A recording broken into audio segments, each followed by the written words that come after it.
You want a sweet little country song? We don't do quiet. We don't test, it should only known. We don't do quiet. We don't do quiet, we don't do small boots. Hit hard, make the whole bar fall. Little bit sweet, little bit reckless. You can't hang, you can't handle Texas. Hey, how's it going out there? This is Boots, Stars, Guitars. I like to say BSG out there with Tracy Two-Step. And tonight, my co-host, Ralph Miguel. And that came out a little bit Southern and a little bit Britain. And don't ask me why. Hey, how are you, Tracy? How you doing, everybody? I'm doing pretty good. How are you? I'm good. I'm definitely excited for this interview with Mr. Tumbleweed. Yes. Yeah, I am too. Yeah. And if you notice there, so we're Boots, Stars, Guitars. I like to say BSG for short. You can go to Tracy Two-Step anywhere right now. I do recommend that you can engage, you can comment. I like old school community, old school radio and TV. So not only are we on TV, we're on radio and we're on every podcasting element that you could possibly have. 2 new radio stations, actually. So shout out for that. All at once right now, live coming to you with Ralph Miguel. Ralph Miguel is with 100 Meter Scream, one of the bands with the nonprofit with me. Him and Dr. G, I can't stand bad grammar and I just did it. They both are with the nonprofit. And myself, I happened to run into an old friend and I was like, wait a minute. I kept running into him and I was like, there's got to be a sign to this. So while we're all up and running and doing what we've been doing, and honestly, Ralph, I would say taking a backseat look to see kind of where the roads were turning and what was happening out there in the industry as far as entertainment, radio, music, artists, songwriters, all of that was just kind of sit back a little bit and let's take a look at what's about to come down that turnpike, right? We have a lot of access roads in Texas, so I say access roads. And I guess I couldn't say we. I'm from Nashville. Wow. I'm from both. Yeah. I'm officially from both. I guess if you've lived here for too long, they claim you, right? Yeah. Well, only in a divorce. Oh, well, that's a whole other topic and a whole other show. But yeah, Tumbleweed's got quite the impressive resume there. I actually have a few questions I'd like to ask him. Well, I can't wait because he is backstage right now. So we are going to get to know him. It's a very laid back show, everybody. So I'm glad that. Oh, there you go. I see John Swat. Why am I talking British mixed with Southern mixed with? I have allergies. Yeah. But I love it. Listen, if you've lived in Texas for a really long time, they kept telling me, oh, you'll get allergies one day. And I was like, nah, I'm fine. I don't know what happened, but about a week ago, I was like, I'm not fine. Oh, wow. But moving forward into the show and everything that we're about with our community, being in the community, whether it's our music, our songwriters, radio, and all those different positions that are out there that a lot of people actually probably don't even understand what goes on behind the scenes. But when we're able to grab someone so the beat in the business, basically that's an executive industry position level of someone who can come in, give us some insight, and just basically tell their story and the background of, this is what I was doing. And now I see this happening. And that's how we ran into each other, was going, what the heck's happening? I think 3 different times last year and this year. So I was like, okay, I am supposed to go hang out with Tumbleweed. So Tumbleweed is on the show tonight.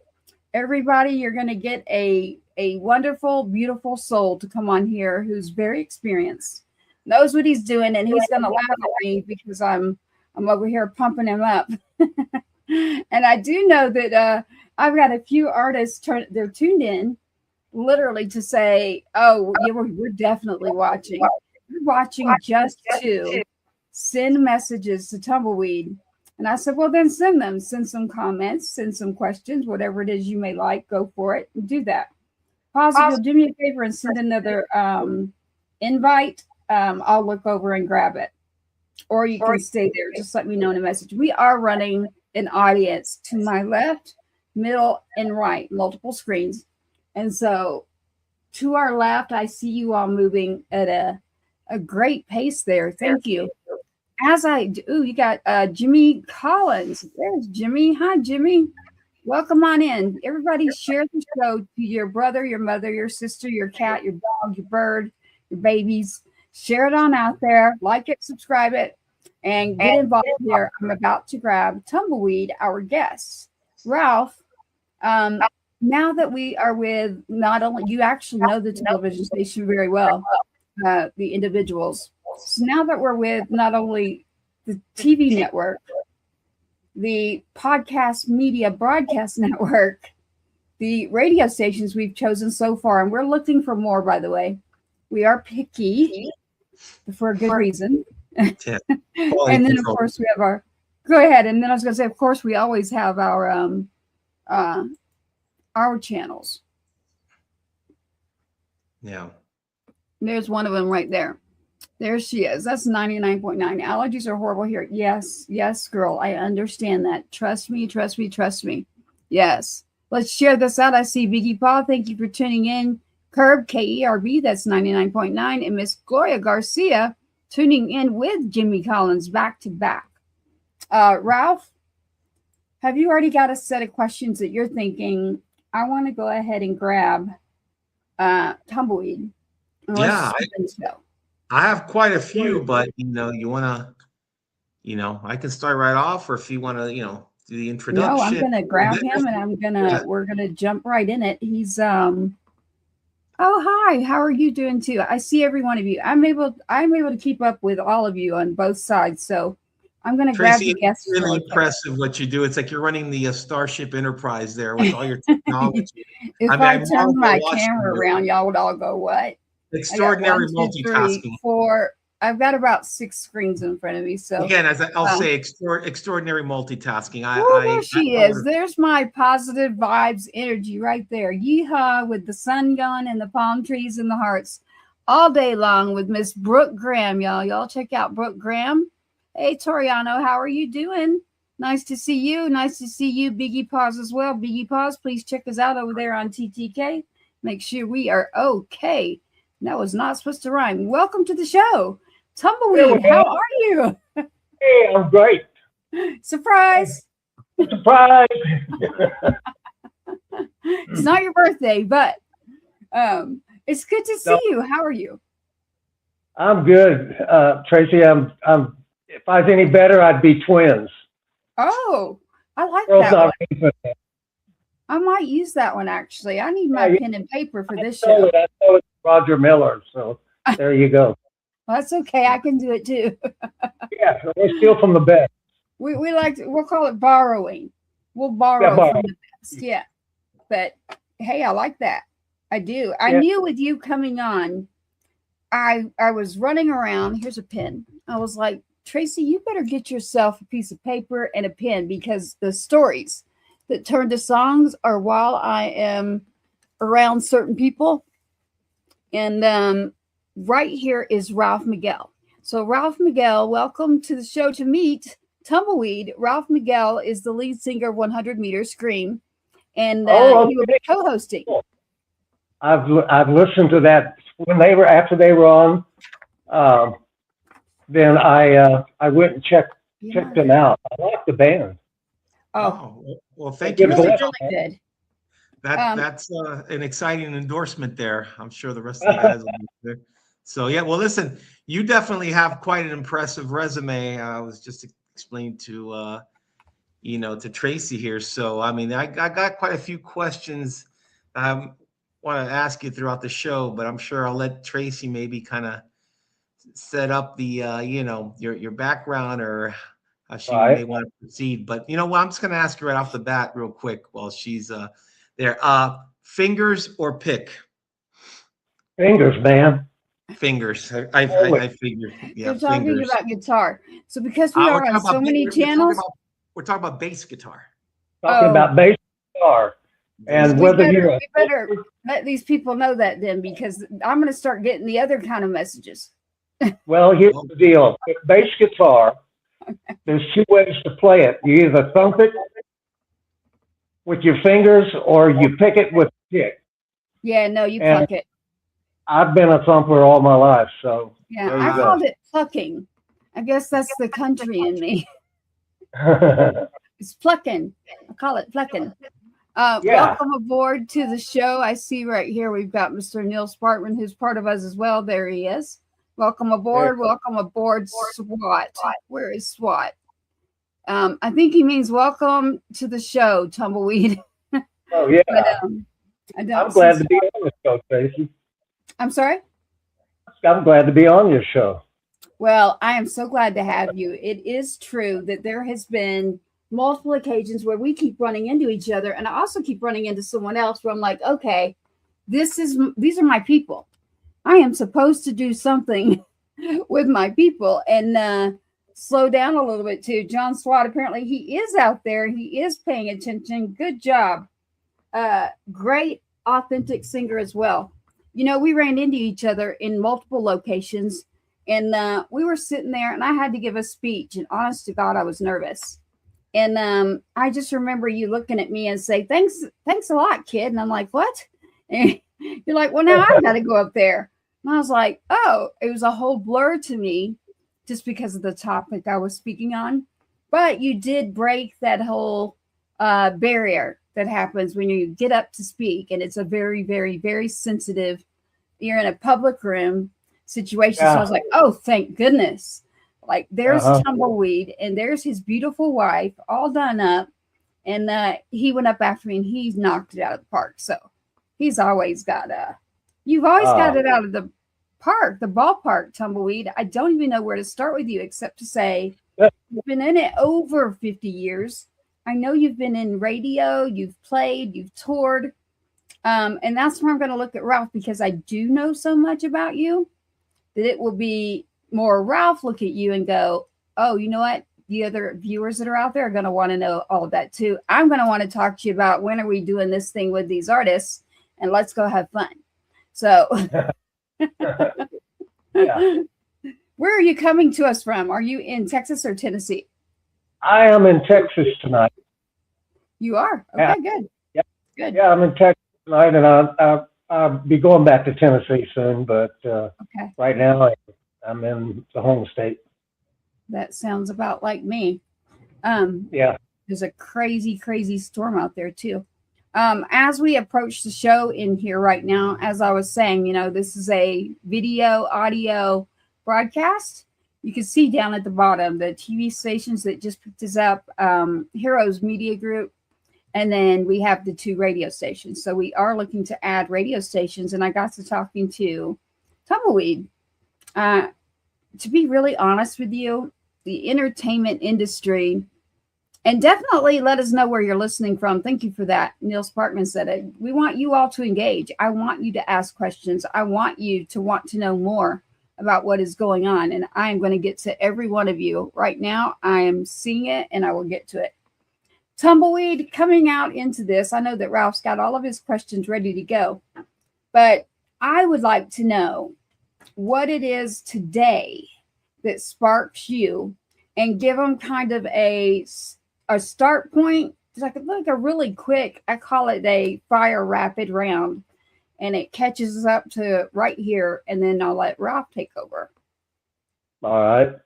Well, so how about if I kind of backstep a little bit, give you a little bit of backstory? Okay. Because I'm a Toki. I'm a Toki, which is a Texan and an Okie, because I grew up in Oklahoma, but I've transplanted into Texas many, many years ago. So my buds always call me their token Okie. But I grew up in a small town in Oklahoma, and, you know, a little small place where 1,300 people. And it just happened to be the hometown of Roger Miller, the king of the road. Sheb Woolley, you remember the Purple People Eater? Oh, yeah. Yeah, he's from Eric. And also a guy named Michael Smotherman, who is my running buddy for many, many years, a wonderful songwriter. But I just traveled all over and wound up in Los Angeles for a long time, and where I recorded and was in some bands and made a little noise, and found my way to Nashville. Was there for 13 years and wrote a bucket load of songs. So and now I kind of went into retirement a few years ago, but my buddy Jimmy Collins called me about 3 years ago and asked me what I was doing, and I said nothing, retired, just enjoying retirement. He said, "Well, I'm gonna change all that." So he made me an offer I couldn't understand, so I took it. And so that's where I'm at now, is running Flying C Records. And you're asking me where I get what inspires me to go on and keep going. Well, it's the fact that I still can, and you don't ever stop. Don't just keep playing. Don't listen to the naysayers. They don't know what they're talking about. It's all about the music, isn't it, right? That's for sure. So, yeah.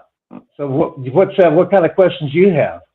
Well, I got quite a few here. I'm not gonna, I'll Oh, ask you, but I got one right. Well, you mentioned LA. I definitely heard a song. I think it might have been one of your solo projects, LA to Nashville. Oh, yeah. Yeah. That was a pretty cool song. So. Oh, well, thank you. Yeah, that was from a project while I lived in Nashville called Durham. It was my, yeah, that one got some airplay, indie airplay. It charted on the indie charts. So, okay. Yeah, but that song kind of tells the story of being on the road, LA to Nashville and back again. Sometimes I don't know what state I'm in. I bet. Yeah. Isn't that the way it goes? Yeah, you're on the road. It kind of all becomes like one big blur, I guess sometimes you have to remind yourself or have somebody ask, you might have to ask someone, hey, what state or what city are we in? Yeah, where are we? Well, I'm going to tell you a funny story. I'm going to tell on myself, but talking about being in different towns and kind of not knowing where the heck you are.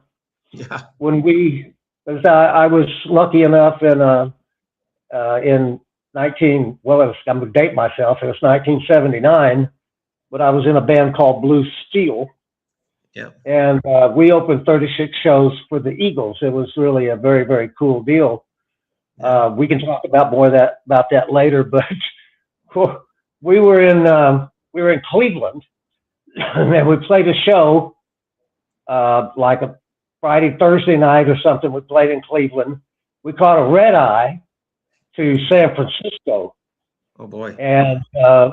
And we hit the ground running and played 4 shows up in that area with Sammy Hagar. Oh wow. Yeah, and it was a very, very cool deal. Sammy Hagar had a great band. The Red Rocker. He wouldn't let us use any red lighting on stage. Yeah, but anyway, that's another story. But we're out there, and we leave. We catch another red eye to Chicago, where we're playing the last show of this leg of the Eagles tour. And we finish up our show in Chicago. Now, remember, a few nights before I was in Cleveland. And then this whirlwind happened, and we finished our show, and I stepped up to the mic, and I said, "Thank you, Cleveland." Oh my No God. problem. That's like there was a commercial from Southwest Airline that had almost an exact replica of that story. Where there was Is that right? Yes. I mean, I'm sure if you can Google it and see it on YouTube, but some performer was performing somewhere and he said, "Good night, so-and-so." And everybody was like stunned because that was not the city he was in. So I can see how that can happen, especially after red eye after red eye. I mean, you're like wow. Yeah, that's a remarkable story. By the way, Not to mention that we were indulging in various adult. I'm sure in the rock and roll business, sometimes as It you was get rock and those roll. devices that start tinkering in. But Blue Steel, there was that song only. Let me see. I hadn't heard it before. No More Lonely Nights, and Right. yeah, and I liked it, and it had to me what I like. It has a little bit of Kiss in there, believe it or Huh. not. Yeah. If you know something like Kiss, like almost like a Paul Stanley kind of. So I was like, wow. What I like about hearing a lot of the songs and is that you had some variety in it. You know, from the country rock to rock. You know, which I Yeah. like that variety. You're not, you know, it's like some artists they're just in the one particular, you know, genre. That's what they sound. But hearing you throughout your career and all the different bands and solo, I like how you know the difference in the nuances in the songs, you know, and Well, kind of like you're able to cross over from you know like slightly one subgenre to the next, you know. So that's what impressed me. well, Tumbleweed, you know. cool. Well, that's, I can't stay in a box. Yeah, You know, exactly. yeah, Yeah. I just put me in a box. I don't stay in it. And that's why I've always told a lot of other musicians, you don't want to be in that box. I know quite a few that, and they don't leave that reservation, musical reservation. They stay in there and they don't expand, you know, Right. with their taste. I will say this: you were in a band called Buckwheat, Oh yeah. so I was just curious. What was does the Little Rascals have any influence on that name, or was it did the name come from another? Like I'm a Little Rascal fan, so you know, Well, Buckwheat. So it was from the Little Rascals, it was because the Little Rascals. that it go at no panky, and he'd say, "Okay, but we." So yeah, that's where we got it, and we were trying to, and we always said that we'd say, Yeah. "Okay, but we," uh, Okay. and I was leaving one day, and I said that to the guys, and someone said, "Hey, that's a cool name for the band." Yeah, it So is a good name. yeah, so we went with that, and anyway, yeah, we did 4 albums on London Records with that band. Yeah. Yeah. Wow. That was I believe what 71, right? Man, yeah, it digs back to then. Yeah, it does. And like Tracy said, I've been at this a long time. Well, uh can you hear me now? Yeah. Good, because I don't know if y'all knew that, but we're in the middle of a tornado warning and hail and all kinds of stuff. And so I've been over here jumping through jumping through a lot. I'm just glad that you've got this show going. So we're going to keep rolling. Well, y'all be safe, man. I've got it under control. So we're all good. What part, where are you at in your interview? Where am I at? Oh, I just asked a few questions there that I you know that were It says you know, No More so Lonely Nights is a rocking song 100%. And you cool. got John Swat, Mr. Swat. How's it going? He says his aunt is the number one, introduced him to Blue Steel. Oh, Love I'll it. be glad. Cool. You got it. Yeah, that is John Swat. And then, of course, we got Neil Sparkman over here managing what's going on over here, the Royal Order of the Sleepless Nights. I feel like I did that. Yeah. Yeah. KERB 99.9. We also have K-Ray. You're very, very familiar with One Star Radio, actually, Tumbleweed. So we are partners. And I'm just going to figure out where you were with Ralph in your story.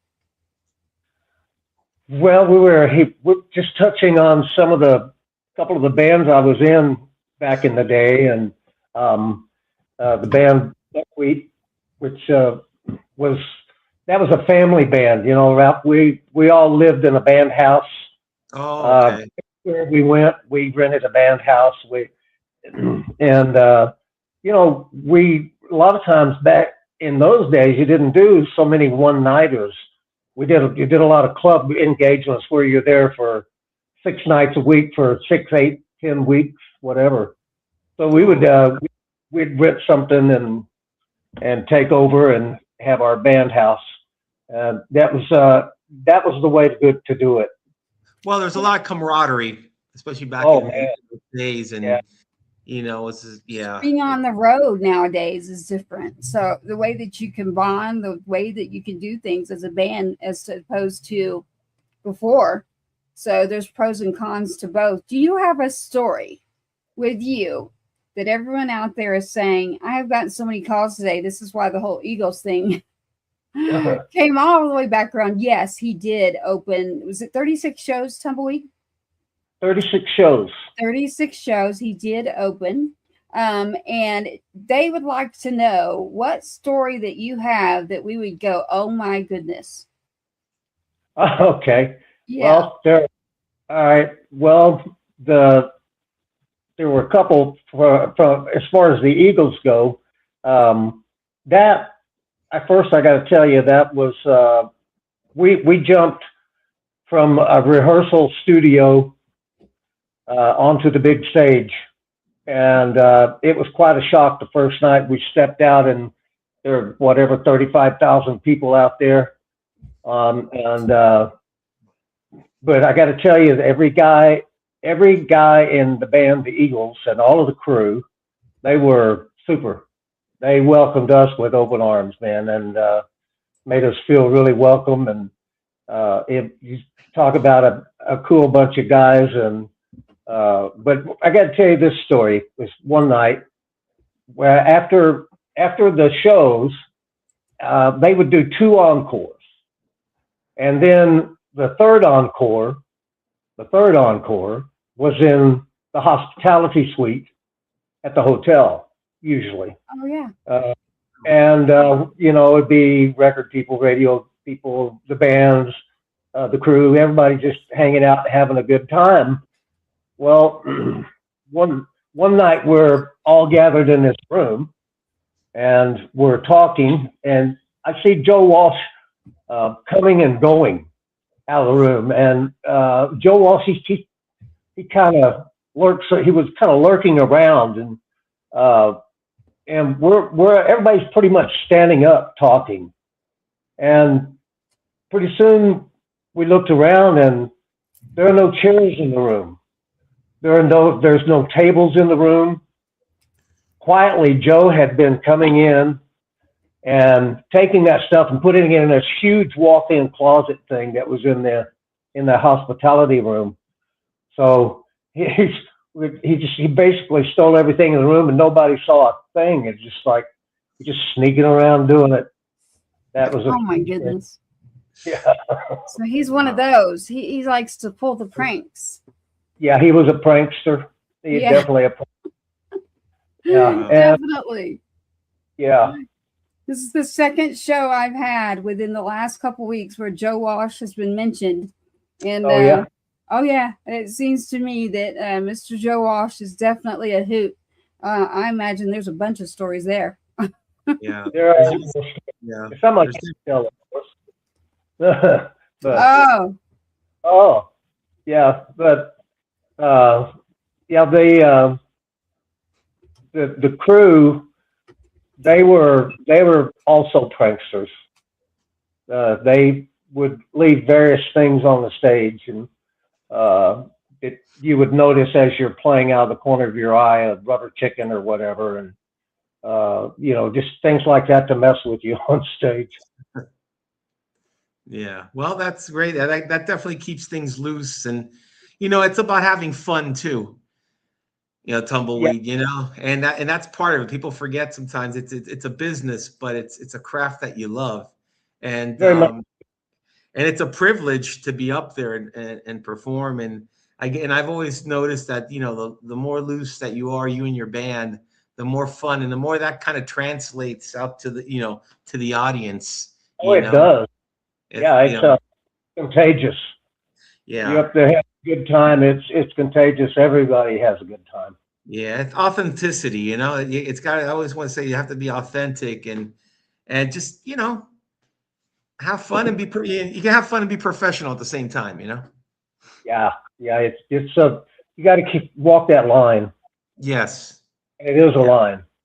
Yeah, definitely. It is a line. Yeah, because We've talked a lot about that energy. It's also about those you're around, the energy that you're around, and pulling you. So, I have a story where at the very same time that I'm bumping into, I won't say exactly what, 3 different occasions I've bumped into Tumbleweed. I also bumped into an artist. Had no clue the two were connected until the 3rd time that I bumped into the artist. And the artist and I just like, for some reason, have this chemistry to where we could sit there and laugh all day. It's just something about that chemistry. And so that energy that you bring when you're around other people, you know, every time I see Tumbleweed, it's happy. It's like I'm going where he's going, because wherever he goes, it's happy. Well, yeah, my motto has always been, if it ain't fun, don't do it. Well, there you go. There you go. And I'm going to tell them that you said I am allowed to say that, or there you go. My boss said. Yeah. And Tumbleweed, I know the music business always, you know, kind of has this transformations and stuff. And I know from like this, from the 40s to the 50s, 60s, 70s. But I think somewhere around the mid 80s, late 80s, when you had the advent of the hair bands, metal bands, I think that's where you started having a little bit more like what my drummer calls a lead singer disease. or the prima donna-itis, you know what we call it, where, you know, you're not thinking about the camaraderie anymore, and it becomes a kind of a self-absorbed kind of situation, and that just, I hate to say it, but it kind of pollutes the whole process, and then it takes the fun out of things. And I mean, I'm talking, luckily for me, I never had that kind of experience. You know, but I know plenty of others that definitely have had, and I'm sure you've probably come across that to some degree. But I just kind of knowing music and knowing the eras, even though I wasn't in that era, but like I was saying, I was very blessed. I was very influenced from a young age from my dad having all the, you know, classic albums like Vanilla Fudge and Mountain and all, you know, a lot of your peers, and all the way through the 80s, 90s, that I could see where that started to turn. I'm not saying every artist and band had that issue, but it just seemed like it became a little more prevalent. I mean, and you could just look at nowadays in certain genres of music where it's like, oh boy. Yeah, I think it did too. You know, that was one thing about both the bands I've been in, were the ego. Everybody checked their ego at the door. It just, yeah. You know, I was the lead singer in Blue Steel, but we had 2 other guys that sang really well. I just happened to be the one that had the single, you know, that was chosen. So but you got to let everybody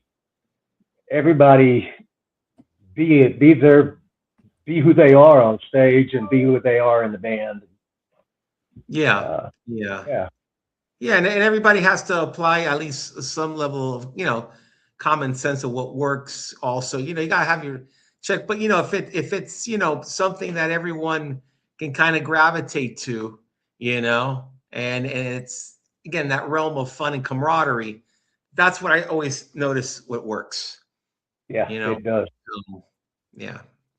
I like this. You know, while I was gone, I don't know if the two of you noticed, but over here I'm looking at the audience. They're like, Tracy's in a major storm.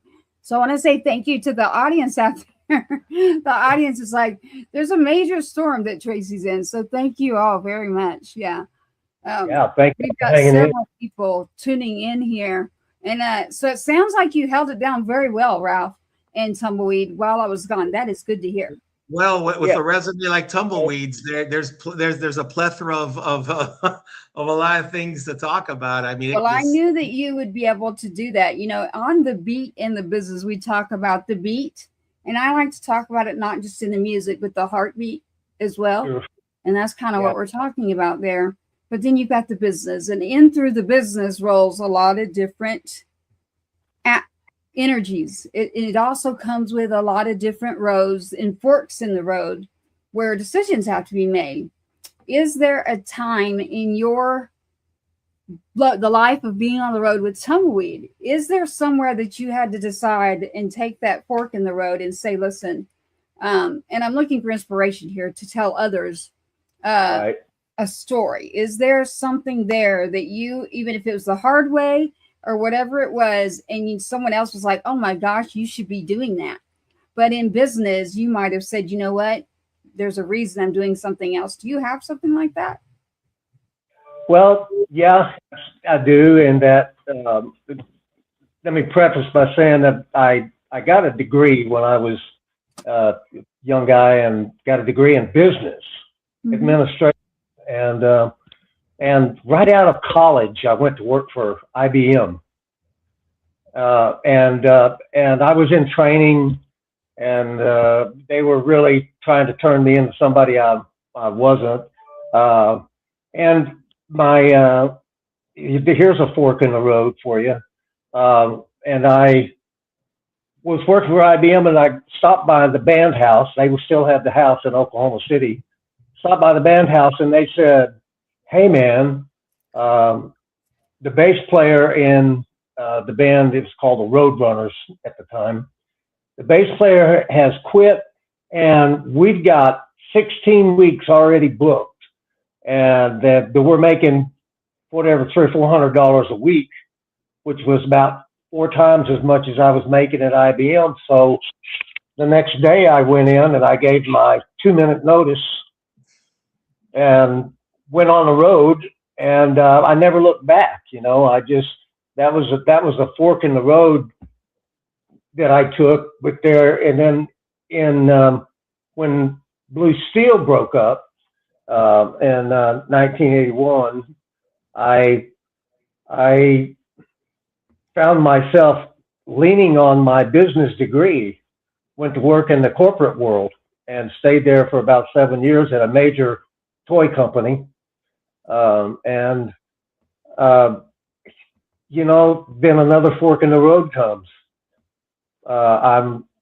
I just in a moment of well, I don't even know how to explain it, a lightning bolt, and I decided to go to Nashville to pursue my career as a songwriter, because in LA I was starting to get to the age, honestly, that as a rock and roller, starting to push it.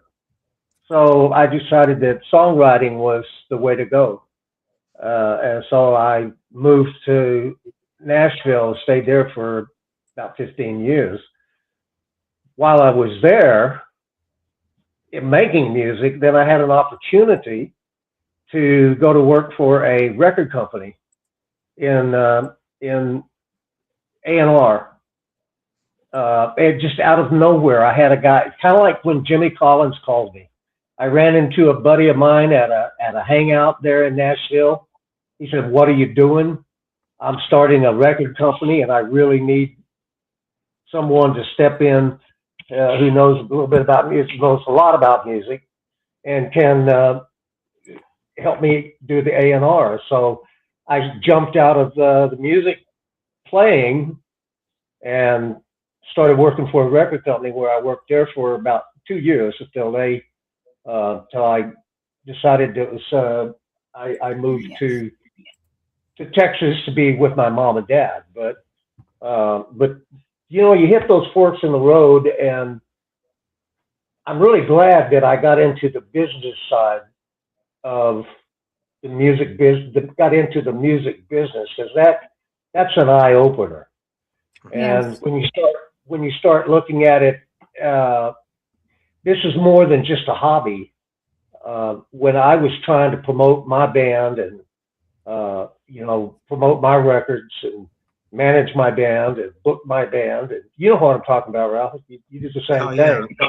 Yeah, Definitely. So, but you really have to, as a player, you really need to understand that it is a business, and you're in it to make money, and you have to budget. You just like you do in a family. You have to be smart, and you have to. You know, we made a lot of dumb decisions as a young artist, signing contracts that we just signed them. You know, we looked at them, looks good to me. Where do I sign? You know, but you really need to be aware that it's a business and in business, it's not always above board. So you have to be aware of those pitfalls and know that they're there and know what to watch out for. Oh yeah, It's, definitely. yeah. Yeah, and as you well know, Tumbleweed. The IBM fork. So you took the IBM fork. I'm going to remember that. Yeah. The IBM. Yeah. Yeah, the IBM fork. That is what Tumbleweed did. Tumbleweed, yeah, you went. Oh, go sorry, ahead. Tracy. I was going to say you went in a little bit more prepared than a lot of other artists. You know, you had a business degree, so you had some sort of background of being able to read numbers and all that. Because I'm sure you hear probably the majority of the stories of artists that going into these contracts, especially with the major labels and stuff, and it's an ugly sight. You know, what ends up happening the majority of the time. I'm not saying all the time, but a good number of times. You know, and I would say I was at least. I mean, how much did that play in to you know, in the music business when you were having that background with the business degree? Did it definitely give you an advantage to some degree? Would you say? I would say it was an advantage. I kind of was especially in Buckwheat, was kind of like the business manager. You know, somebody's got to watch it, and nobody was. So I had a degree and kind of stepped in and kind of took those duties. But if I hadn't, you just flounder. Somebody in your organization, if you're a solo artist, you know, you've got to confer with your business partners, your managers, and your business people, and make sure you're making smart decisions. And you got to carry that over no matter what you do. I mean, it's the same thing in life. You know, you have to be smart, and you got to get some input. You don't know everything. Yeah, so you were the Mick Jagger of Tumbleweed, right? Kind of managing, you know, which a lot of people don't know that He Mick still Jagger. is. Yeah, he's a sharp. Mick Still is. Yeah, a lot of people didn't know that, but yeah, he's a smart guy. Yeah. Tumbleweed, we've got all sorts of people in here, and you're all bearing with me while a couple of lights went out, but I don't mind it. I don't want the light right on me. I see all of you in here. I want to say thank you all for tuning in too, but I do see a question, and it's actually a question that I would have definitely asked. And so I definitely want to get to that question. And it is, I believe what they're trying to ask is, what was the hardest part of your career? So you're still in your career. To me, you're still in your career. But what they're trying to say is, what do you believe is the hardest part for you in your career? And then actually for an artist right now, we actually know some of the same artists right now. So I happen to know my answer. I'm curious what your answer is. Well, the hardest part, I guess, of being a musician, of course, is quite honestly, it's staying on track. And you know, we get so involved in our music, and you get lost in it, and so you kind of lose sight of what's going on with your business. So I think the hardest part is separating that creative, that creative flow, and stepping out of that sometimes to conduct business. I mean, I never really liked dealing with club owners, but somebody had to do it. Or, you know, if there's our promoters or whatever the case may be. So the hardest part is separating that, keeping that business and the creative side separate. But you've really got to be able to flip a switch. You can't do both at the same time. I haven't been able to anyway. Yeah. Did that answer your question, Tracy? I think it answered my question, of course. One of the biggest ones lately that keeps coming is, how do you juggle? And do you really feel like social media, no matter which platform it is really going to make or break an artist? Man, That right now, you just nailed it. That is today. Yep. That is what's going on today, and Yep.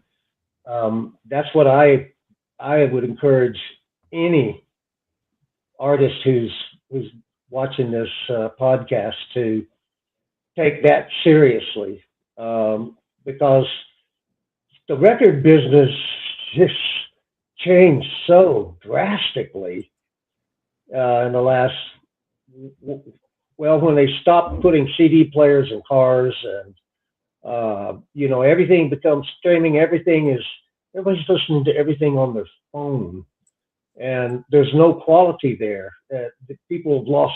I say people. A lot of folks are losing sight of the Human touch. yeah. Mm-hmm. I agree. It's almost a necessary. Well, I do know this. So tell me, Tumbleweed, I think we might have spoke on this. Prior to the last few months, it was in some big contracts that you had to be on social media 4 hours a day.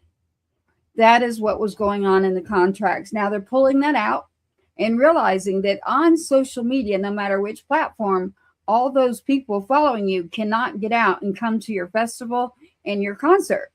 That is not who's going to go buy the tickets to come see you. So those numbers, while they look great, you aren't going to get all those people to come to your concert. So now they're going, uh-oh, we kind of started following the people that had all the numbers. And now we need to find the quality in those numbers of the people. And that's how I look at it. And both of you, I'd love to hear what you have to say about that. But to me, if I'm somewhere, if you've asked me a question, Tumbleweed, about an artist, and I've got somebody who's got 1,000, and I got somebody that's got 1 million, and I can go through and look at everything through them. Number one, I can figure out if it's going to be just a headache, and too negative. And I'm going to tell you, life's too short. You already know that. But number two, the humanity and compassion within a person that can connect to other people when they get out there on a stage, or they get out there to do what they need to do. That's a big deal, which is much different than being behind a screen. So to have that energy live at a show, and to bring the people in, and to be able to grab all of that to come with you, this is where I think that we're missing it. We've got people focusing on building up numbers rather than building up their community and the people. Would you believe that? I agree with you 100% on that. Okay, good. Well, that's why I'm on all these channels, jumping all around. Because old radio isn't cutting it. I mean, I had been in terrestrial radio. I've been in songwriting, singing. I've been all around. I've been around a few blocks. I'm only 29, but there's a few blocks I've been around. And in those 29 years, I've learned quite a bit. I can sit down with you, Tumbleweed, for 5 minutes, and I will learn more in 50 years from you than I will sitting with someone in a corporation for 5 minutes, which actually happened yesterday. I'm going to have to get a hold of you. There was a big name, Ralph knows about this, a very big name corporate, what is it? 4 letters, got a hold of me last night, and they had been getting a hold of me. And I'm definitely going to be coming to you to say, hey, this is what just happened. And I definitely want your feedback on it, because if I say yes, it is going to bring other people with me. And so I want to see the fine print. The fine print, I just saw who said that too. And Gloria said it. So Dr. G, you've met Dr. G through many phone calls.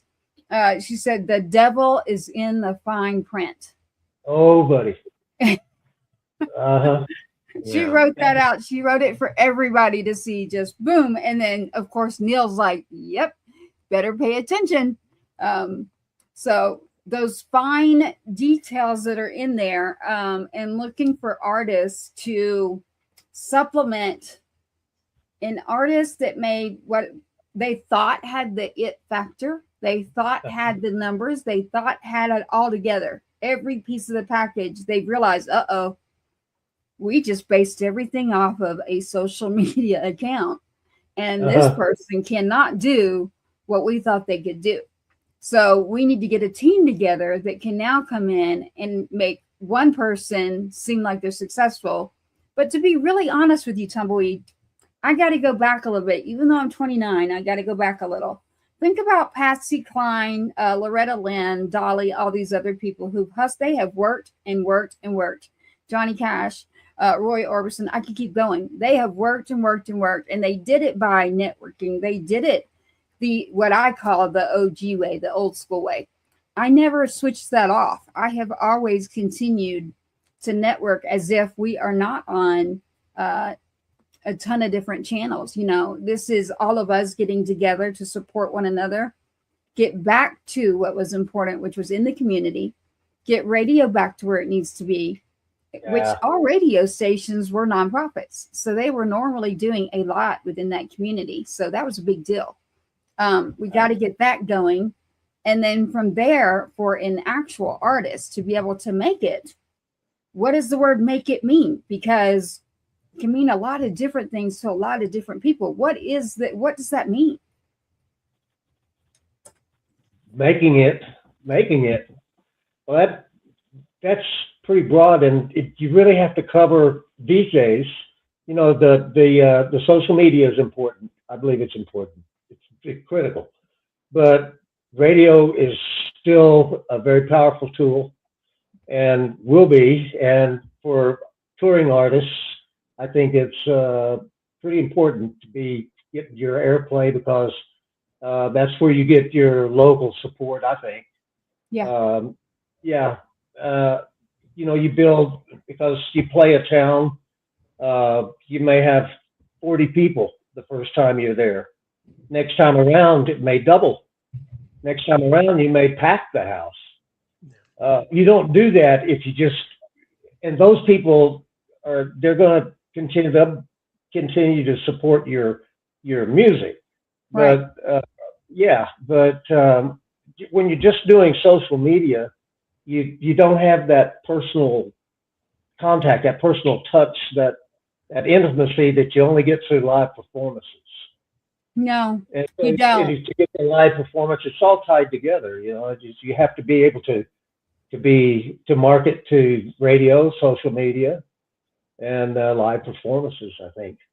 Yes, that's why I like that I stayed here. I stayed over on my side of things, and when it comes to radio, broadcasting, PR, A&R, A&E, A&D, all these nice little letters we're talking about.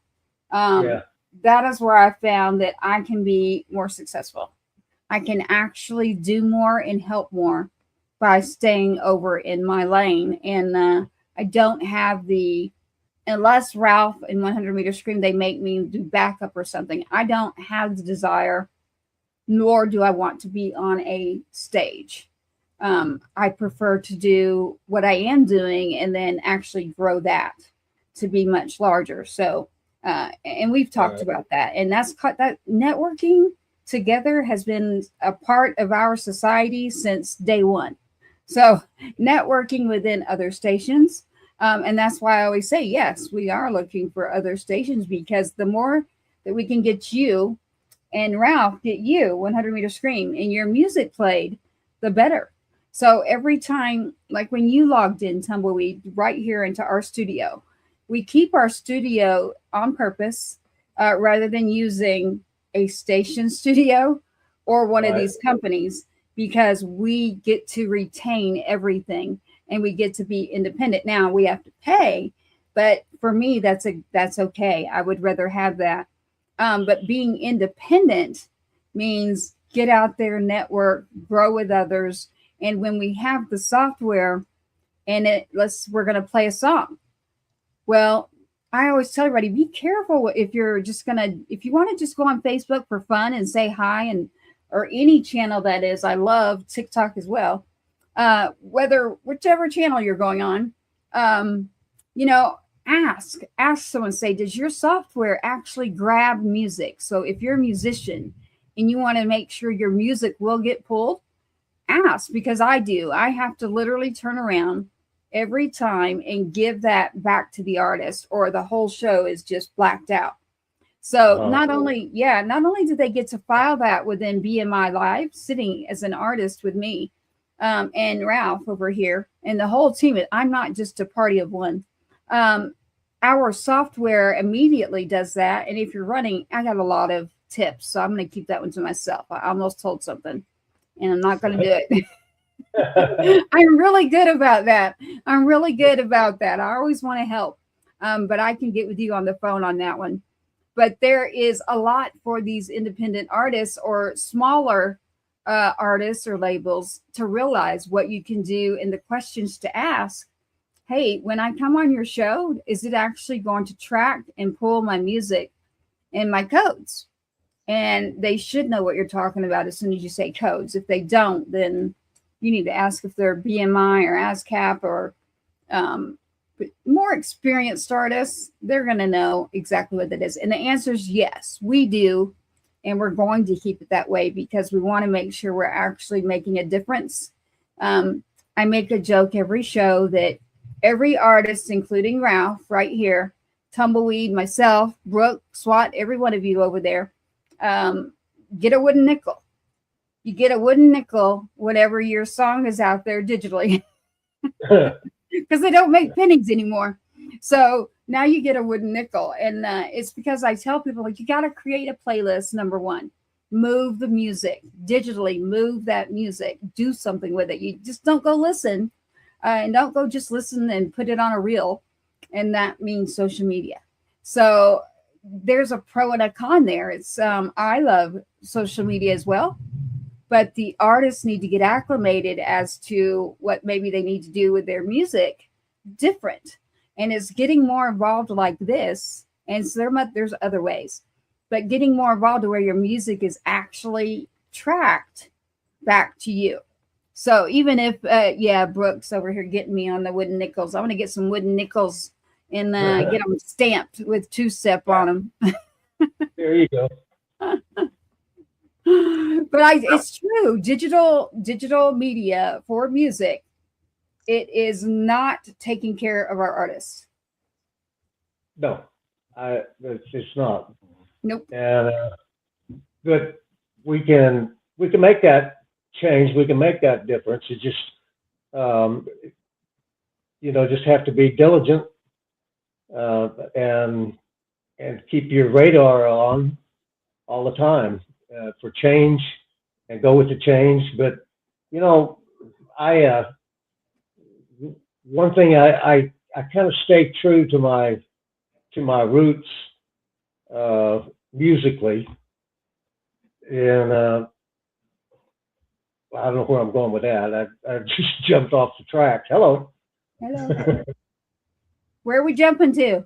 Fried green tomatoes.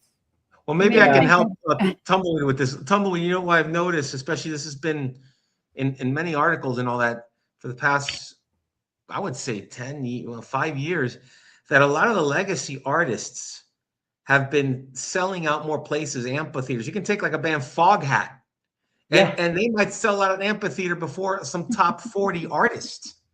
So that should tell you something about authenticity and how, those bands from so many years still have a following, real true devoted fans, which that's really. Well, you're nailing it right there. You're really hitting on it now. Yeah. So, and that's something, and social media, I've seen where certain other bands from 30 years ago, and alternative rock bands that were big underground, it's actually, in this case, helped them come out where people didn't know them back in the, back 20, 30 years ago. And they've actually been able to capitalize it. One of the bands, though, took everything off of Spotify. And that's a whole other question, but they're doing really well with social media. But I think the majority of the time it's you have to go back to basics. And the basics is, having good songs and performing it, and connecting with the fans. There's no, I know they want to create this virtual hologram nowadays. I think even Kiss wants to do where it's like a virtual concert, a hologram. And I don't either one. Yeah. I have an issue with that. I mean, look, I get it. Maybe there's something to be said for that with certain people, but I think overall the experience is going to a show, going with, let's say, your spouse or going with your kids or your friends, and that's a big part of it. Oh, and I see Mr. Danny Jones. Yeah, he's agreeing with me. I was like, yep, Yeah, there he which, is. which Tumbleweed, Mr. Danny Jones. He's also a man with quite the pedigree as yourself. Oh And man, I'm gonna introduce the two of them for sure. So I've got a show with him, Tumbleweed, you can check out. it- He's in Texas, but he's on my list of one of the individuals to introduce you to. and they have something in common, Tracy. Mhm. Danny Jones, who's a great drummer, he produced us. We did a cover of "Crazy." You know, 'cause we love Mr. Willie Nelson, and he produced it. Did a great job. But he had performed with Bo Diddley, which I also saw that you had performed with. yeah. I'll tell you my Bo Diddley story. In the band Buckwheat, and we had this opportunity. You know, remember the Fox Theaters? That, oh man, just lush. And well, this promoter approached us and wanted us to play the Fox Theaters in Atlanta, Chicago, LA, and wherever, I don't know. You know, there's like 5 or 6 of them left. And on the show was us, Buckwheat, Wet Willie. If you remember Wet Willie, great band. Oh, yeah. And then Bo Diddley was on the show. And Bo didn't carry a band. So we were designated to be his band. And, you know, we show up the first day for the show, like, I don't know, 2 or 3 hours earlier so we can rehearse with Bo. He doesn't show up until about 10 minutes till showtime. And so he had a guy that set up his guitar and his amp and everything. And our guitar player thought he would just do something really cool for Bo and tune his guitar for him. So he tuned his guitar. And then we did our little warm-up number, and then, ladies and gentlemen, Bo Diddley, and he comes out, he straps on, and he starts doing Bo Diddley. And he's playing along, and he turns around, and he yells back to us guys in the band, "Who the hell tuned my goddamn guitar? Who tuned? I want to know. Don't ever do that again." So, you know that's. Yeah, I got to tell you, I hope Tracy connects you with Danny Jones, because he's got an incredible story with Bo Diddley too. He's paying attention. Yeah, something. But I guess in some future point when you speak to me, definitely you guys have to exchange those stories, because he had something similar to what you're telling me, which when I was hearing, I was like, oh my God, you know, back in those days. But well, I would like to get Tumbleweed. I'm thinking either Cutting Edge is what I'm thinking. You know, when we go there in New Orleans, that conference. Oh yeah, talking about that. Yeah, and then I'm not, if I'm not mistaken, Danny will be there this year. So I just need to confirm. Danny, I believe, yeah, he's there every year. I believe he's there every year, but I'm just making sure before I say yes. But there will be several individuals there that are people that I work with, even the TV station, one of the individuals I work with, he's very well known in the blues category. But it's a room that I could see you in, that you would just fit right in. So I do believe that it would be very beneficial for you to check that out. It sounds like something I would like to go to, first of all, and that I would benefit from.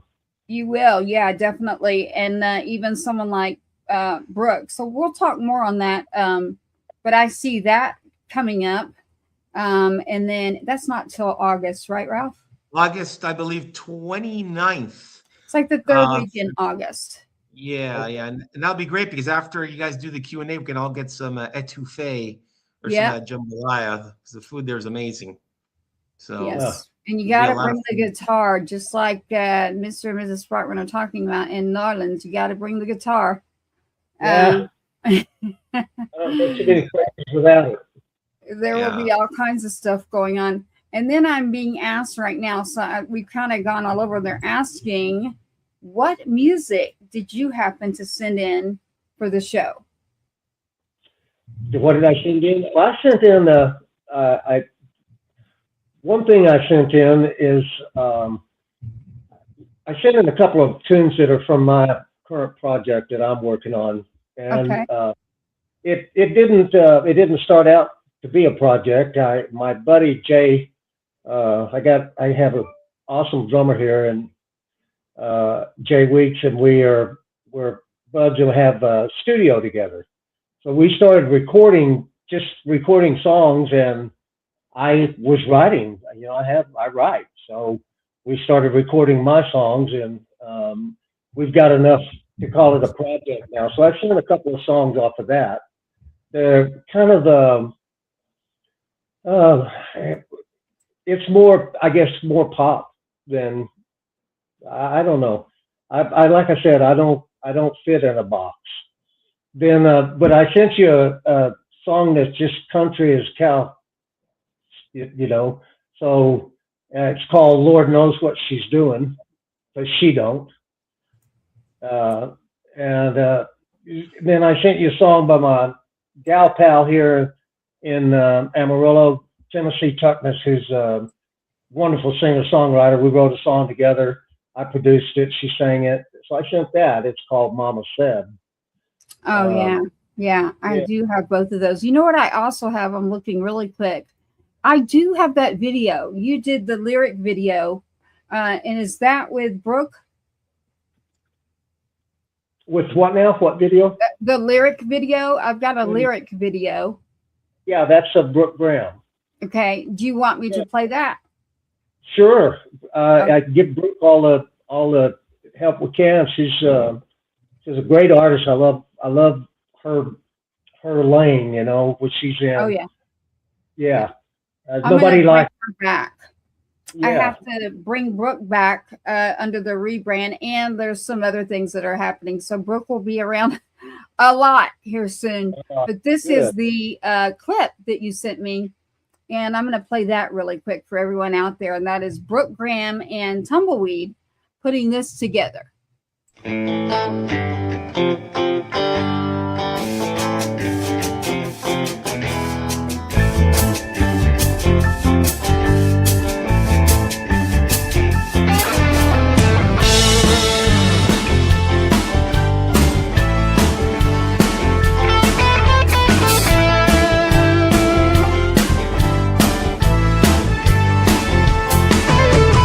Summer of 1967,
are back here on Boots, Stars, Guitars, right here with Tracy Two-Step, Ralph Miguel, and Tumbleweed. That was Tumbleweed, Miss Brooke Graham out there. Everybody can check her out as a musician who is fabulous. Now, Tumbleweed, you're playing on there and singing.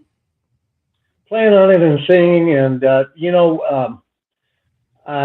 that's Brooke's guitar player playing all that lead stuff, Matt. Okay. Apparently he's a mighty fine player. But anyway, we produced it here in Amarillo, and I played a lot of the stuff on it and sang it. But I'm glad you played it. It sounded good on my speaker. Oh yeah, it is. We've got that one, and everybody was asking me about music. I was like, oh, don't worry. We have the music, but being able to have you and your stories to me is legendary. So, and out of the songs you sent me, which one is yours that you would like for everyone out there to hear? Like, what's that one song in here that you are like, I'll play that one, Tracy. That's me. That's Tumbleweed. I think it might be the song "Then It Rains," because it's talking about resurrected love.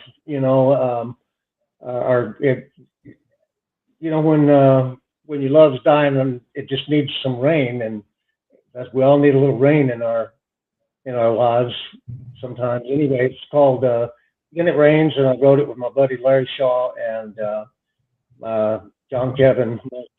Rest in peace for him. But it's called "Then It Rains." Real quick, Tumbleweed, that song that you did with Brooke, it had a bit of just a tad of a feel like Blue Oyster Cult meets Santana. That's the vibe I got, which was really cool, So I like that. Good job. I like that. We're going to grab it. And they also want to know what inspired you as a musician. And let's say I was to meet you and you're a young guy coming up, 15, 16. What was it that inspired you? Was there a musician or a band that inspired you? Well, I got into music.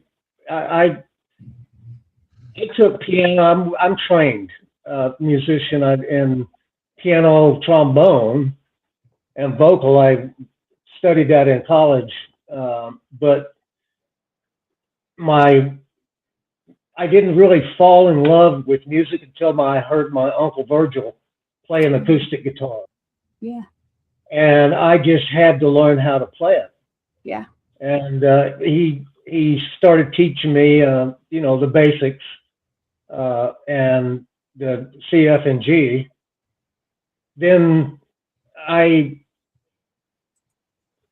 just kept playing guitar, and we got into a little band whenever I was 16, 17, called The Committee, and we were awful, but we were trying.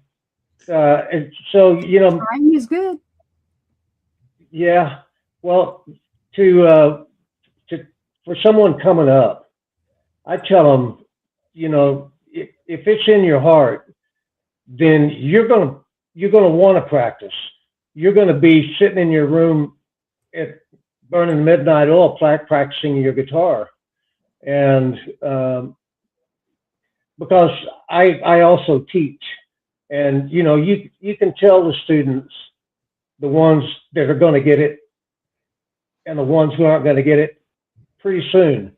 Because if they're going home and practicing and coming back and wanting to learn the next lick instead of having to go over the lick you're trying to teach them. So if it's in your heart, follow it. Yeah. And because it's a rough life, no doubt. Yeah. You got to put the work into it. It's the work ethic. So it's about, do you have that work ethic that it takes, and are you self-motivated? And if not, you got to have a good team, which nowadays teams like they used to be are not there. So you've got to go out and make your own team. And that's pretty much what we have all, like, anybody that I have stuck around, we pretty much are making our own team. And so just by networking and finding those people that like to work that same way, have a lot of things in common. So Danny Jones will be at Cutting Edge. Yes. So he make sure to tell you he will be there. I knew that he would, but I wanted to make sure. I don't want to talk for him.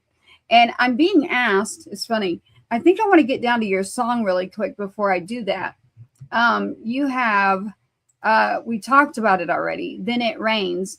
And y'all are going to go back and look at this, but as soon as you said it, I jumped over here because there's a massive, it sounds like a tornado, but I'm okay.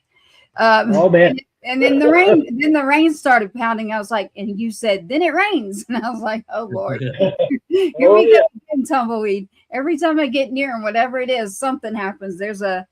We spark off something there. So, all right, you've got it, Tumbleweed. Then it rains, and it is right now.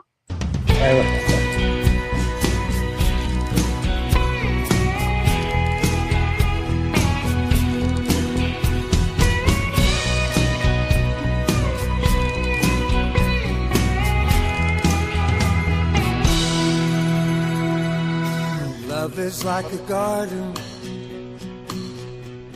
You wanna make it grow. So you cry when you think that you might have to reap what you sow. You think it's out there dying on the vine, and you'll never again taste the sweet wine. Then it rains, and love comes back to life. It don't matter the skies are gray. You're thirsty for what love's about. You don't think you're gonna make it through the drought. Then it rains.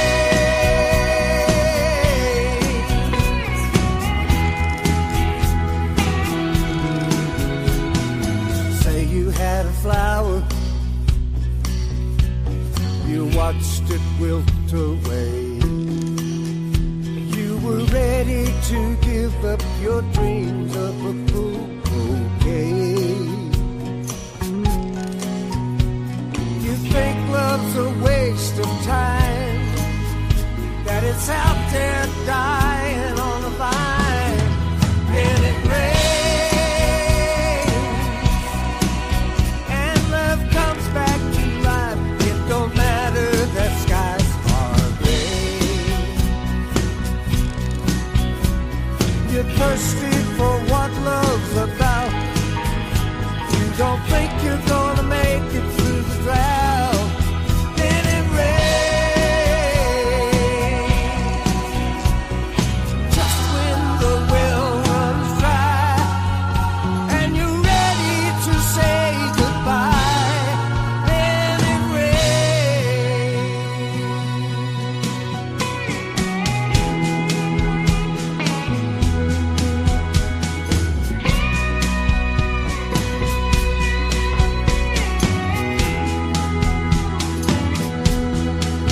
You think it's out there dying on the vine, and you'll never again taste the sweet wine. And it rains, and love comes back to life. It don't matter that skies are blue. You're thirsty for what love's about. You don't think you're gonna make it through the drought. Then it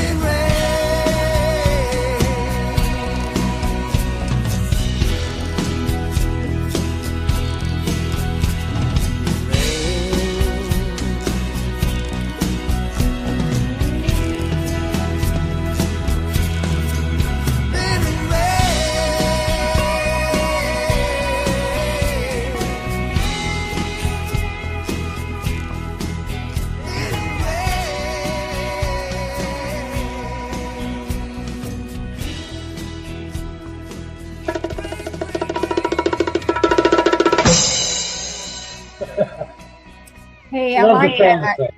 I love that. Well, if you could hear what's happening over here and you say, then it rains, and it literally started raining down on me.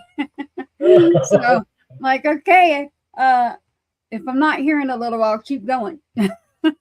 Tumbleweed, I liked how that on the chorus, how the bass drove, you know, the song on the chorus. I like your little walk downs also, Oh, thank you. Yes, that was really good. Now, do you play on a precision or I am playing a precision, man. It's that's what I a figured. 63. Ooh, Yeah, really? 63 Wow. precision, but get this, Ralph. It's got a jazz neck on it, and Oh, it's 63 jazz neck. They were the parts were made a month apart. I was wow. in Colorado Springs playing a gig, and there was a guy that came in and was, we started sitting in with us, and he fell in love with my precision neck, but he didn't like the sound of the precision. He liked the sound. I hear the finger. He likes the sound of the jazz, so we traded necks, and I've Interesting. had that. Yeah, Oh, that's after I that. never wow, I've never heard of that. Switching the necks on a jazz to precision and vice versa. But Oh, that it jazz neck is so perfect for me.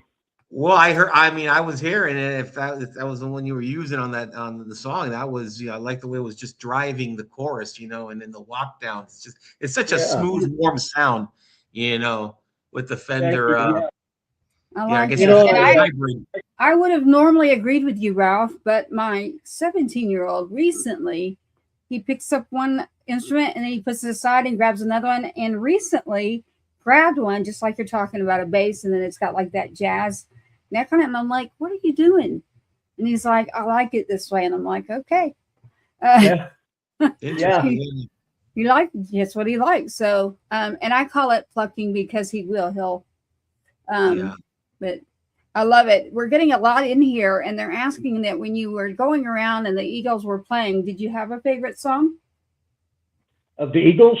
It's Oh yes, God, that's yeah. what they're asking. Well, I can't tell you why. I think it's probably one of my favorite Eagles songs Okay, of you'll all tell time. me in private, but you can just tell us the song. Say what?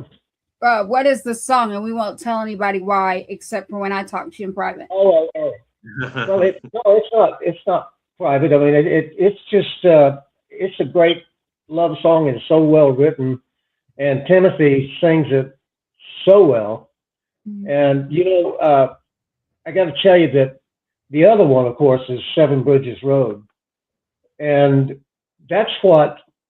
Here's what was the coolest thing. One of the coolest things about that tour is because we were on the tour as long as we were granted more access, if you will, and we got to sit in on their warm up in the dressing room. And usually it's in an arena, and so it's a big old tile bathroom, and they would go in there and they would warm up and they would do Seven Bridges Road. And with the echo of the tile and everything in those big rooms, it gave you chills every time they did it. Wow. So, but I think my favorite is, I can't tell you why. Lock It In. Okay. You like that? Well, there's your answer, everyone, because that was a question on every platform. I was like, have to ask that question. And I do see all of you tuning in. Look at you, Mr. Brian Perry. Nice to see you. Been a while. Love to reach out to you for the beat in the business and get you as well. Mr. Brian Wayne Perry. Do you happen to know him, Tumbleweed? I'll introduce you. Do you happen to know Brian Perry? I don't know him. Okay. Well, I'll get you connected. I'm just going to be part of this. I'm like that centerpiece that's just going to rotate around and go, here we go. Uh-huh. Here we go. Here are the people that we need to be around. I know that by sitting back and being quiet for 2 years and not telling anybody who I was, what I did, what I didn't do, and what I will do, and just paying attention. So just being quiet. And no, we have never met in person, But in the music industry lane, my world in Nashville, which I don't get into with anyone, and my world in Texas are two totally different worlds. So if you've ever been in Nashville in the music world, and then you've been in Texas, I'm telling you, two totally different worlds. Would you agree? It is. Two totally different animals.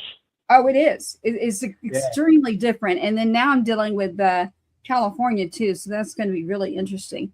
But yes, Brian, we will have to get together. But Tumbleweed here is on the show tonight, and he's got quite an extensive information out there, and we'll put out where to find your website and all of that too.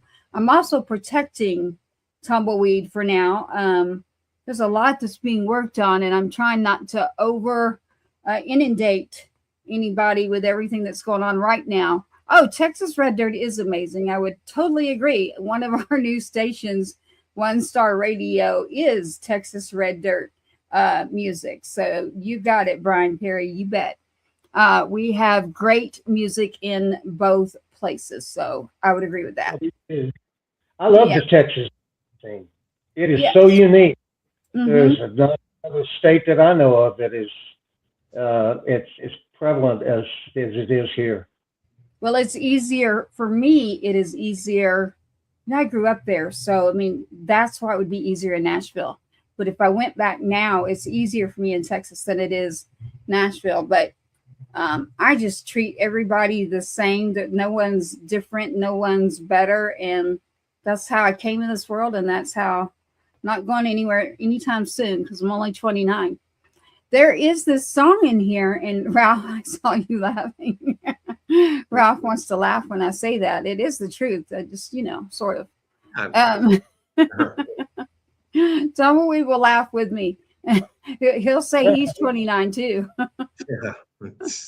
We were the 29-year-olds over there at the radio awards having a good time, sitting down, having good conversation. So that is what I like, when you can enjoy the company of someone and have a good conversation like that. That's a good time right there. This song that you sent, Mama said that I'm going to grab, unless you tell me to grab another one. What would you like for me to do, sir? Well, I want to show, actually, I would like for you to play Lord Knows What She's Doing. Okay. You can pull that one up because I've shown you this rock and roll kind of pop side. Okay. But when I was in Nashville, I wrote a bunch of great country songs, and I love country music. That's where I started, of course, in country music. But I quickly graduated to rock and roll. When the Beatles came along, that's what flipped my world upside down. Because I saw them and what four guys could do to an audience, electrifying. So, but I've always loved country music. Wrote a bunch of great songs, and I wanted to play that song because it's kind of the epitome of a great country record. Most definitely. Yeah. So we're going to grab that for you now. And Lord Knows, finish the rest of the song for me. Lord knows what she's doing, because she don't. It's about someone who's in an abusive relationship and doesn't know how to leave it. Yes, sir. Yes, sir. Here it is. Lord Knows, and I let you finish that because I wanted you to. And here it is by Tumbleweed.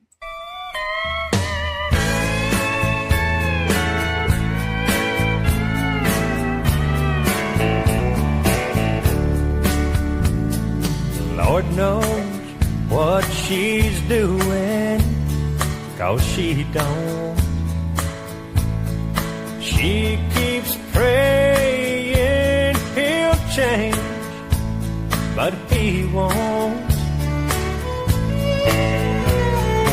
Time after time, she's tried to please that man, but she just don't understand that she can't. She'd rather be with him and alone. Lord knows what she's doing, 'cause she don't.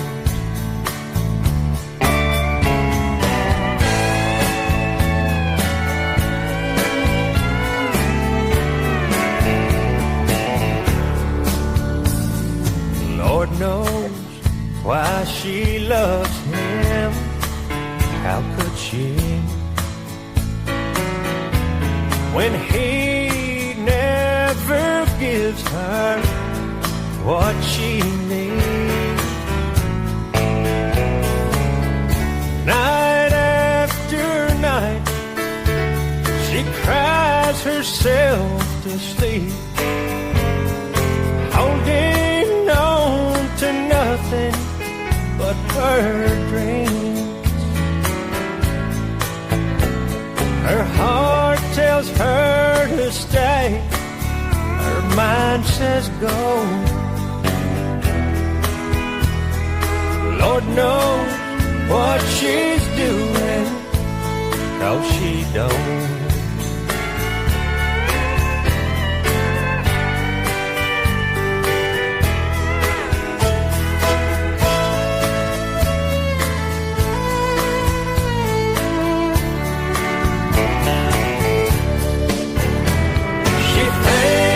She's found love, but it's not even close.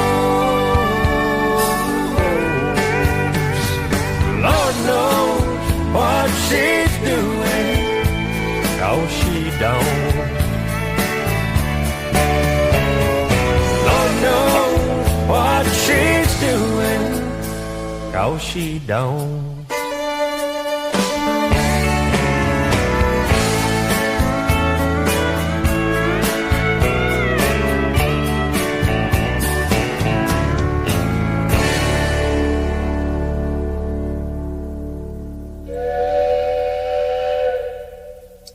I like that. That means that I like that was a really good one right there. Yeah. Got the old train on that one going way back. Yeah. Brian Perry is saying here, he's saying that Tumbleweed would have had to have known his dad, Wayne Perry. I could swear I have demos of this cat singing in our catalog of songs. Brian Perry is saying that. Oh, okay. Yeah. I bet so, actually. And I love how he said cat, because that tells me he's an OG for real. Yeah. That is exactly what you would say from an OG perspective. And then the next song we have in here, I do want to get in another song before we get into the time where we can't, Ralph. You've got these other songs in here. And I want to know where you want to go with it, Tumbleweed. This is your show. This is what we're doing to get out your information. And you sent in Mama Said. You've got one in here. It's about, no, it's not. That was mine. Sorry. I was going to say you got one about whiskey. It's me. About whiskey. Yeah. Sorry. Of course. Definitely. We've got Mama Said that is in here. And then there you go. That is yours. And you want to tell us a little bit about Mama Said. It's one of the ones you sent, later. So I was betting that is something you wanted in there.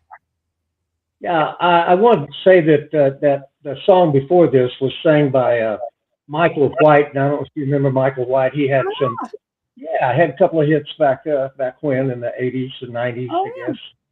Yeah, but anyway, next song, Mama Said. It was you, Tumbleweed. I wish it was me singing that. Well, they did a darn good job. So yes, I do know who you're talking about, actually. Yeah. So I was only 8 back then, but I know. Yeah. Yeah. Said, yeah, you were about 8 then. Yeah.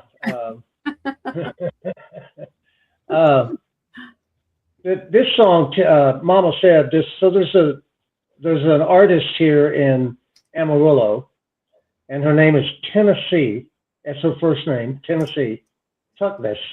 And Tennessee is a wonderful singer-songwriter, and I got to produce, along with a buddy of mine, Johnny Reverb, we produced an album on Tennessee. And in the process of doing that, she and I wrote this song, Mama Said, to put on the record. So, and it's a funky little number. Yeah, and everyone, even your last one, you know, it was such a great tune. So I want to see what funky means to you. There's a lot of different definitions of funky. So let's check out this song. You said her name is Tennessee. That's the first. I've heard of all sorts of things there. Jameson, but I like that. I didn't. I've got a Savannah and a Jameson. So I love that. This is Mama, and you spelled this, and it came to me like this: S-E-D. Yeah, S-E-D. Yeah, Mama Said. Mama Said. That's called country, y'all. That's what that is.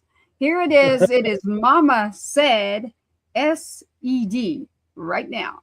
Coming in by Tracy Two-Step, Ralph Miguel, Boots, Stars, Guitars. Here we go.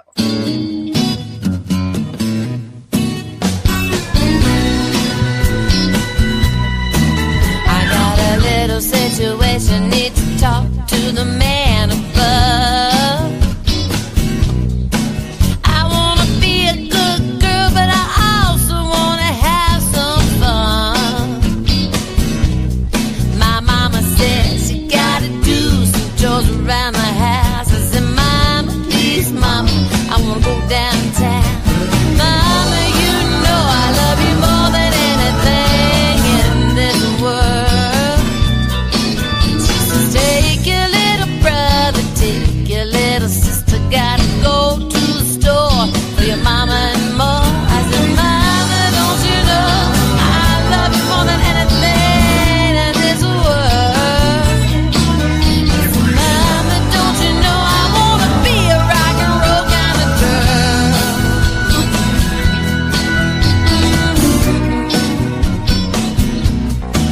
Well, you can call me crazy,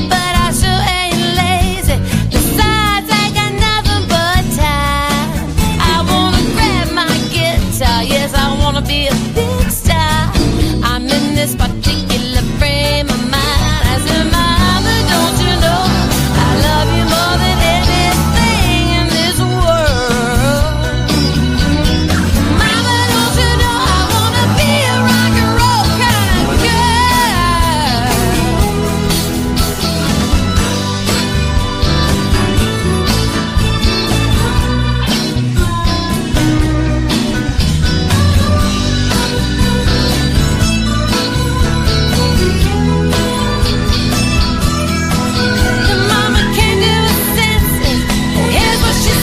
She says, go play your gigs, go dream big. Before today, for tomorrow. If your journey's guided by your soul, you'll be happy. Wherever you go, she says, go, go, go. Be a rock and roll kind of girl. She says, go, let's go, go. Be a rock and roll kind of girl.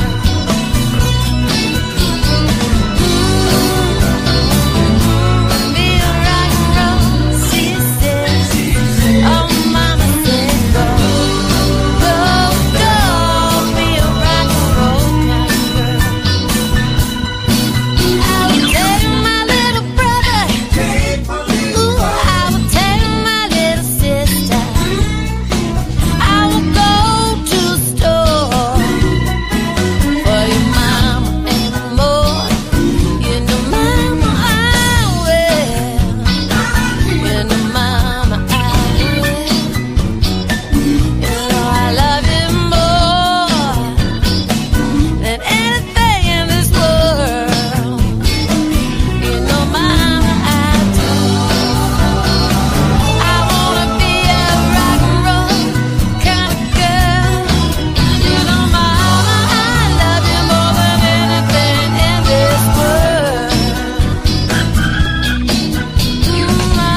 got a little jive, a little high five in it, and a little bit of a funk, right, Ralph? It's I loved it. I was going to tell you this, Tumbleweed, being a kind of a rock musician, alternative rock, but having also a lot of love for other genres. I mean, I don't always do country. It's like that. That's Oki's this Oki's commercial of beer. I don't always drink beer, but but when I do listen to country, let me start with this one. I loved it because it had a hook, had quite a few hooks, especially someone mentioned the keyboards in there, the piano, that was great. What's her name? Tennessee, great delivery, great vocals. That was you on bass, right? That was me on bass. You might recognize that kind of bass pattern from James Brown. Oh, okay. That's a James Brown kind of a bass part. Kind of style, yeah.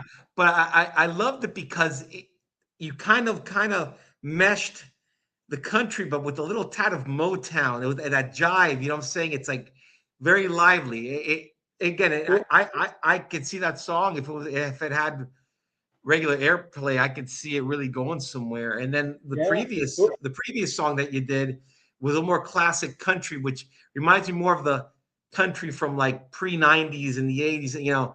I love outlaw country. That's why that's my dad used to have some. That's why I grew up also listening to that amongst many other things, and that it had more of that classic vibe of country, which I prefer personally. And I thought it was a great song.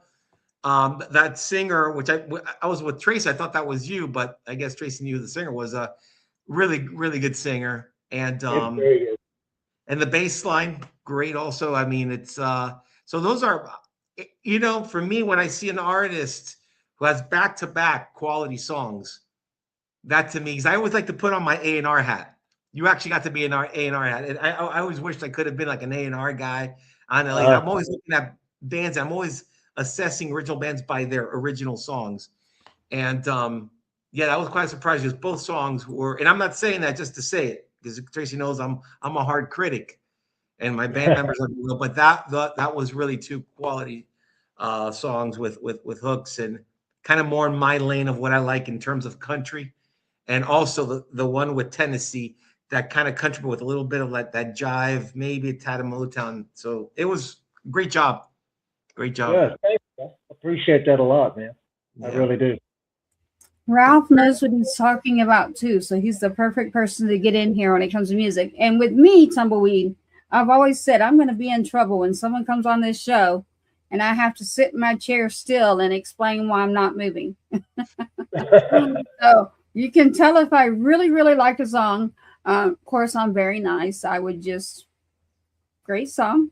But no, that song in itself definitely had that good flow going to it. It definitely had the funk. It definitely had what I actually had Brian, if I'm not mistaken, said it, the jive flow through it. I actually like it. And actually the voice. So it wasn't just the song. It had groove. It had the groove too. It had the groove. Yeah. The factor. Yeah. From the rhythm section, Well, yeah. You're right. It's a lot of it's the rhythm section. Yeah. And I'm also getting the question, is there someone else that you've played with that would make us all go, oh my gosh, he played with the Who or opened for Who?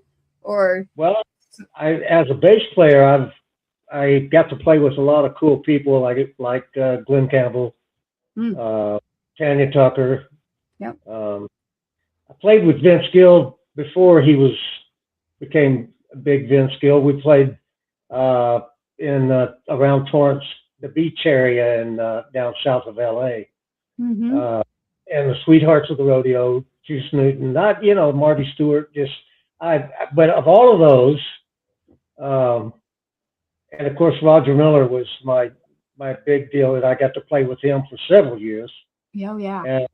And that was probably my favorite of gig, that I had was with Roger, because it was first class everywhere we went. He was a first class man, a lot of class. Even though he was a country bumpkin in some ways, he was a very classy guy. And country bumpkins can be a good thing. That can mean Yeah. authenticity and just Yeah. southern. Yeah. He was a funny man. He was always funny. He told me one of the funniest things he ever told me was one time he said, Durham, I'm so high I could go duck hunting with a rake. With a rake. Okay. Good luck with that. With a rake. Yeah. I like that. Yeah. I'm actually being asked by Brian Perry here, what year did Tumbleweed play with Tanya? Did he ever play with Marty at Billy Bob's in the early 90s? Yeah, probably so, because I was playing with him then. Yep. So he's Yeah. putting the pieces together. I have a feeling that you definitely have ran into each other. Yep. Right. Tracy, Yeah. Tracy, I got two more questions real quick for Tumbleweed. Well, the first question, Tumbleweed, you were in a band called In Man. Would you like to explain? Inman? Yeah. Oh man, that was one of the first bands, the Inmen. You know Yeah. what our slogan was? Just in from out there. I don't know what that means, but just in from out there. No, the Inmen. That was where I really cut my teeth. That was first clubs I ever played in. We were a college band. You know, we were all in college and played all over Oklahoma, Kansas, into Texas, Mexico. Oh wow. Yeah, we were a. Do you guys? I don't know if you ever remember. You probably never get KOMA out of Oklahoma City. It was a big 150,000 watt station. You know. Well, they used to put on teen hops all around, and we were one of their teen hop bands. So we played every VFW, American Legion Hall you can think of anywhere in that area. But yeah, the Inmen, that was a fun band. Interesting. Like I said, that was the band of first. It was yeah. I can't go into all. Oh, I'm sure there's so many details. We only have so much time. I can't wait for you to connect with Mr. Danny Jones because you guys have a lot in common and similar backgrounds. And this is also going to bring in something in common with Mr. Danny Jones. I see that you've written a book. You're writing a book. If I'm lying, I'm dying. I love that title. Oh, man. I mean, that's awesome. Yeah, that's interesting. Yeah, I am. I'm almost done with it, and I'm being encouraged to finish it. What it is, a collection of wild stories, and the thing about it is that you can't make that stuff up. You know, and as you read these stories, I used to have this old manager guy many years ago, and he would tell you a wild story, and he always finished it up with, "If I'm lying, I'm dying."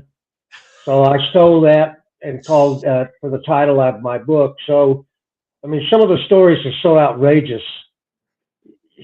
You go, I don't know. Tumbleweed, I can relate because as you know, Tracy's gotten to know us in the band, but I guess it was Samuel Clemens, aka Mark Twain. I think he's the one that coined the phrase that truth is stranger than fiction.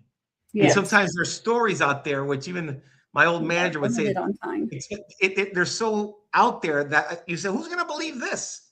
Yeah, it's true. So I can only imagine. I love to also read Mr. Jones's book and read your book. That should be some real fun, interesting reading. Very insightful. Definitely. Another couple of things to get to because we're running into the 10-minute and less mark. So I always got to watch our time only because being with a network and being in radio, they will yell at us if we bump into their time. I do have a message here. It says, Tumble is Tumbleweed. I know you. We drank three-legged monkeys in the green room at Billy Bob's with Robert Gallagher and Marty Stewart. Yeah. Ring bells? I believe, yeah, it rings bells. Three-legged monkeys. What is a three-legged monkey? Three-legged monkey. You'll have to show me when I see you. Yeah. You have to show me what that is. Yeah, three-legged monkey died. That's another story. I loved it though. Brian finally figured out. He's like, I knew you. So yes, Brian, you figured that out. And we're all stumped on the three-legged monkey now. Well, if it's not in the book yet, I think it should be. Yeah, I know. That's a song right there. That sounds like a song. And your girl knows me well. She's like, she's gonna grab her pen and paper, and here we go. And look, we've got What You Gonna Tell Me Now. So What You Gonna Tell Me Now, that we are going to play with Tumbleweed here. And do not go anywhere. Remember, we have our after part. That doesn't mean you, Tumbleweed, but don't close out. I will get back to you as well. Let's go ahead and hit What You Gonna Tell Me Now by Tumbleweed. Go ahead and hit that.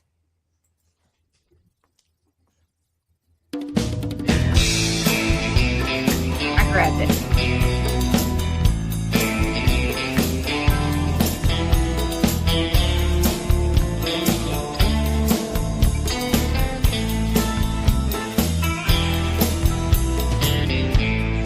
Alibis, little white lies. You always got a story to cover your tracks. You're so naive to think I believe what you're handing me when we both know the facts. The truth is, it's just an act. So come on, baby, what you gonna tell me now? I've heard it all, don't expect me to fall. Your lying makes me laugh out loud. Come on, baby, what you gonna tell me now?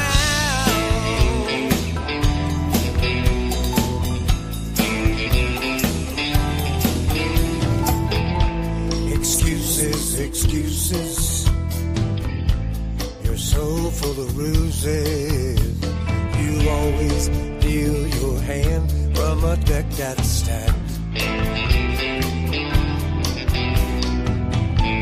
You're so naive to think I'd believe what you're handing me when we both know the facts. The truth is, it's just an act. So come on, baby, what you gonna tell me now? I've heard it all, don't expect me to fall. Your lying makes me laugh out loud. Come on, baby, what you gonna tell me now? You can't even look me straight in the eyes, 'cause you know I'll see right through your lies. Come on, baby, what you gonna tell me now? I've heard it all, don't expect me to fall. Your lying makes me laugh out loud. Come on, baby, what you gonna tell me? Come on, baby, what you gonna tell me now? Come on, baby, what you gonna tell me? What you gonna tell me? Come on, baby, what you gonna tell me? What you gonna tell me now?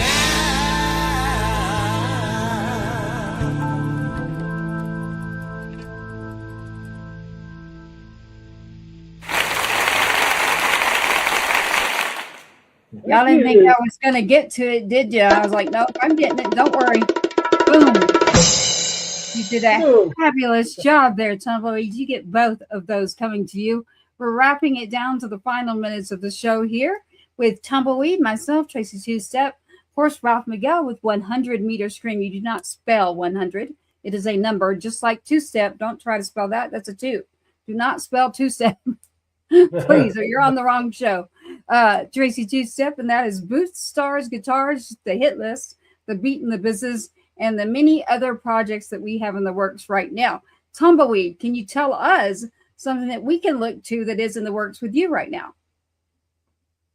What's in the works with me is preparing. I'm going to be releasing this little project, and to Spotify and all the usual places. And that's really the big news. Other than the record company that I work for, there's a lot of exciting things going on with Flying Sea Records and things that are coming up, and we'll be making some announcements. And so, life is good. Life is very, very good, and it has been a very big blessing since meeting you.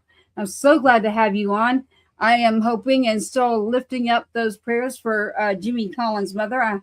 I know that he's doing better, and she is too, so that's good news. I talked to Brooke just a little bit today and told her that we are still in touch, and Yes, continue to be in touch as well. So Ralph, Miguel there, and Tumbleweed and myself, to wrap up the show in less than 2 minutes. What would you like to say? Go, Ralph. Well, I can tell you right now, I didn't want to interrupt, but that's the last song that Tracy played. I'm always looking at songwriting, and you don't have to be in the genre to appreciate a song and the technique. Something I noticed with your songs is something that I notice a lot of bands aren't doing nowadays. It's the art of a bridge, and I've noticed with your songs, you always have like a really good bridge, and it's something that's it's refreshing to hear. I mean, me as an artist, when I write songs, I always try to implement, always a bridge that definitely, but your bridge was outstanding in that song, and just your approach to songwriting, really, really, it's to be commended. Well, thanks, man. And the bridge doesn't always have to be lyrical. I exactly. like, a good, strong musical hook bridge to me is just as good as a great lyrical bridge. The instrumental, most definitely, I agree. So Tumbleweed, I almost called you Tumbleworm. You might get in trouble for that green one. Monkeys. No green monkeys are over here. No green monkeys, no nothing. You have too many three-legged monkeys. I actually know how it's made, why the story's there. Brian has been filling us in over here. We've got the whole recipe, and it's because of Billy Bob's. Yeah, it's because of Billy Bob. So that is something I didn't know. I actually learned something tonight. But to let you end the show, Tumbleweed, what would you like to say? You better say like, share, follow, always be kind, and do at least that. I have a web page. It's Marc Durham Music with a C, Marc Durham Music, and go there and check it out. There's a lot of music, a lot of photos, things like that. But hey, I just want to say to everyone, all the players, all the musicians, singers, songwriters, my main word to you is don't ever stop. Don't give up. You look at me. I'm not going to divulge my age, but I'm no spring chicken, and You're I'm 29. still 29 and holding on. Yeah. Hey, I would say that we probably were looking like we were 29. You're very active there at the Radio Awards. I mean, you weren't just like sitting around and doing nothing. You were pretty active. So yeah, I got to give you props. There's Miss Valencia Gill right there. She is the most world famous at finding the bands for us that are out there. We're going to wrap up here tonight on the beat and the business here with Tumbleweed. And you can get this through Boots, Stars, Guitars. Follow Tracy Two-Step. That's a 2. Don't spell it. And keep tuning in for more. We actually have a lot coming up too. We have more that we will be adding. And if you find someone out there that you think would fit great with us, be sure to send them on over and we will check them out too. We're going to close out the show. Stand by, Tumbleweed. Stand by, Ralph. I'll be right back with you. Thank you for tuning in. Little bit reckless, you can't hang, you can't handle Texas. Yeah.